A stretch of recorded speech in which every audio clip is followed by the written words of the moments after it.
Over the last 2 decades, Bethesda Game Studios has brought us what many consider to be some of the greatest games of all time. Sprawling RPG adventures combining epic levels of freedom, playability, and attention to detail. And with the release of Starfield just around the corner, it looks like they're about to do it again.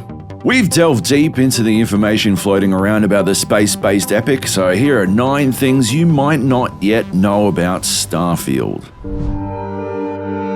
Starfield lets players break free from the shackles of gravity in ways the scroll of Vicarian Flight never could. Where other games in Bethesda Game Studios' impressive roster let us roam massive worlds like Tamriel and post-apocalyptic North America, Starfield isn't satisfied with stopping at just one world. There are more than 1,000 planetary objects for players to visit in Starfield, and that means more than 1,000 mountains for you to climb, or boost pack up. Starfield uses a blend of procedural generation and bespoke area design to make every planet, moon, or space station feel unique. And thanks to special attention paid to the science of space exploration, each place you visit will have gravity, lighting, and biomes based on a variety of factors, like its distance from the nearest star, whether there is a power source to fuel gravity generators, and more.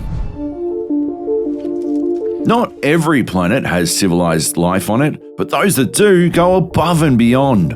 Starfield boasts BGS's biggest ever city in New Atlantis, the capital of Jemison and headquarters for both the United Colonies and the Starfaring Constellation Organization. Welcome to Constellation. We have a lot to talk about. Described as being like a sci-fi version of the Imperial City from Oblivion, it's probably going to be a lot of people's first port of call in Starfield.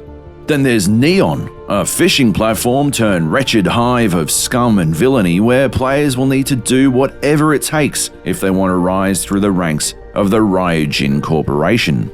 Another key location is Aquila City, home of the Freestar Collective and frontier-style justice.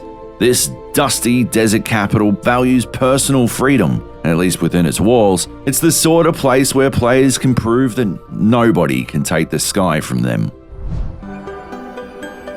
Throughout the settled systems, there are even more cities for you to discover, but if you want to get away from the interstellar rat race, you can build out your own settlement as well. Starfield lets you head out into space to find a spot of your own, where you're able to hunt the local flora and fauna, assuming they don't hunt you first. Building your own outpost and staffing it with people you've recruited is an optional but cool-looking part of the game. Fans of other Bethesda games might already be familiar with how it works, but with modular hubs, interior decoration, and multiple power and infrastructure options, BGS has paid special attention to making building out your base a joy of its own. SnapMap is apparently behind one of Starfield's most exciting elements too, ensuring shipbuilding in the game will be as simple or as detailed as each player wants to make it. All sorts of ships have already been made: platypi, non-transforming robots, something inspired by Vogon poetry, but I think we all know what kind of ship most people are going to make. Of course, before you tackle any of that, you'll need to craft your character. You know who you are? New recruit for Argos Extractors? Again, Starfield is providing players with all the tools they need to be themselves among the stars, allowing you to mix and match the parts until you make someone who looks exactly how you want. The team at BGS use the same character creation tools to craft the NPCs in the game to provide added depth and diversity. Who knows? You might find someone out in space who looks just like you. But a character is more than just how they look. Starfield is ramping things up role-playing wise by allowing players to further customize their world with backgrounds, a quick little choice that informs the game about your life pre-Starfield, if you can call that a life. Pick the diplomat background and you can force targeted NPCs to stop fighting. Pick Explorer and grav jumping around will cost less fuel. Or maybe, because Starfield is seemingly obsessed with food, you want to be a chef. You know, the crew still has a betting pool about which restaurant critic you must have crossed to wind up here. Critics are the worst. If you want to bring even more flavor to your life, you can also add some traits to the mix. Traits are like Fallout's perks in that they come with both benefits and drawbacks. You can own a home, but you also have a mortgage to pay. Start as a member of the Freestar Collective and you'll have access to special dialogue options, but the other factions will ramp up any bounties you earn with them. If you pick the trait Serpent's Embrace, jumping will improve your health and endurance, but stop jumping and health and endurance are lowered.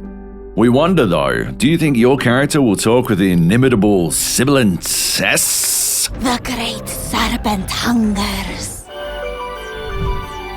While you're out in the immaculate void of space, you're bound to come across other starfarers. Hello, stranger. I just finished cooking up some food. If you want to come on over, just pop on by. Dock alongside them and board their ship. It's not an inherently hostile action, you might just want to talk to them. And by utilizing Starfield's robust dialogue system, you might be able to use your diplomacy skills to find a peaceful resolution to your situation. Of course, sometimes you gotta negotiate, Corbin Dallas style, and Starfield is more than happy to facilitate that. Starfield boasts an insane amount of options for players to go loud, with all manner of weaponry available. Enemies can be frozen, burned, blown up, stabbed, or just punched. Of course, we're barely scratching the surface of what Starfield will have to offer. In this case, the sky kinda really is the limit. Hopefully you learned something new about the game here, and now we can all go back to impatiently waiting for September 1st, when the game launches in early access on Xbox Series X and S and on PC, plus September 6th for the full release. And for all things Starfield, keep your eyes glued to IGN.